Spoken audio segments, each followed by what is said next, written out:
Every successful business, it's kind of like a well-oiled machine. But what really keeps it running so smoothly? Well, it's all about having the right tools.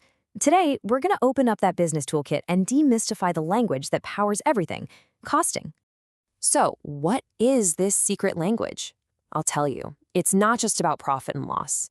It's the language of costing. And understanding this is what separates just guessing from actually knowing, and hoping from real planning. It's how you turn a bunch of numbers into a winning strategy. All right, first up, let's talk about why costing isn't just a job for the accountants. You should really think of it as the strategic compass for your entire business, the thing that guides every single major decision you're going to make. Look, when it comes down to it, costing is all about visibility. It gives you the power to actually control your spending and, crucially, to set the right prices for your products. This data is the fuel for your budgets. It sharpens your efficiency, and ultimately, it's what gives you that competitive edge. Without it, you're basically flying blind. Okay, theory is great, but let's make this real. We're going to build a business from the ground up. And what's the very first thing we need? Raw materials. This brings us to a super important topic: how to manage your inventory. So, what's our business for today? Let's say we're a workshop that builds amazing, high-end custom bicycles. Now, to build a bike, we need parts, right? Frames, wheels, gears, tiny little bolts, and everything in between. How in the world do we keep track of it all without getting totally overwhelmed? Well, this is where a really clever technique called ABC analysis comes in. It's built on a pretty simple idea. A small number of your items, we'll call them A items, make up the huge majority of your inventory's value. We're talking like 70%. For our bike shop, these are the super expensive carbon fiber frames. So the strategy is simple. Focus your energy where it actually matters. You apply super tight control and frequent check-ins on your high-value A items, our bike frames.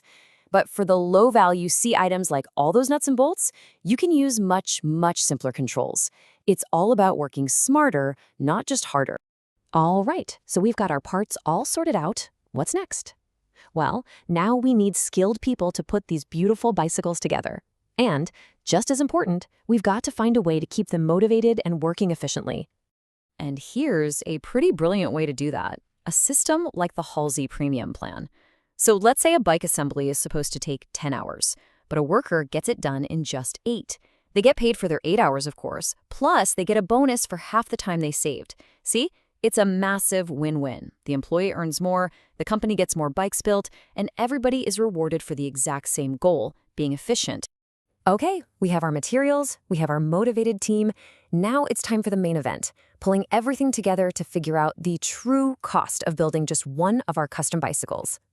This thing right here is a job cost sheet, and it basically shows us the entire cost journey. We start at step 1 with the obvious stuff, the direct costs like materials and labor, to get what's called our prime cost. Then watch as we start layering on the indirect costs, or overheads, things like factory costs in step 2, and then admin costs in step 3. After we add in the cost of selling it, we finally have our total cost. And only then can we add our profit margin to set the final sales price. But hang on a second. That factory overhead number is a big chunk of change. How do we fairly assign a piece of that cost, like the electricity and the wear and tear from our machines, to each specific bicycle we build? To figure this out, we just need 2 numbers. First, we need the total cost of running all our machinery for a period. Things like depreciation, repairs, power. Let's say that comes out to 20,000 rupees for the month. And second, we need the total time those machines were actually running during that same month.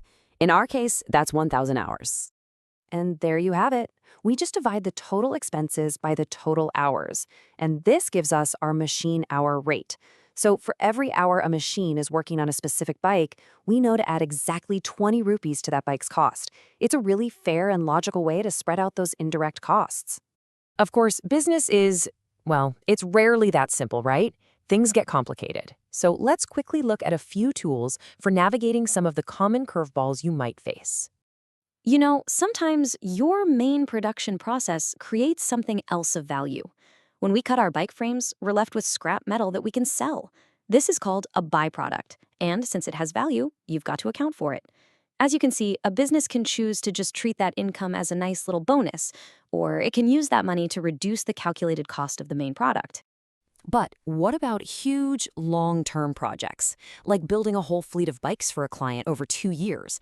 You can't just wait until the very end to book your profit. This table shows a common way to handle that.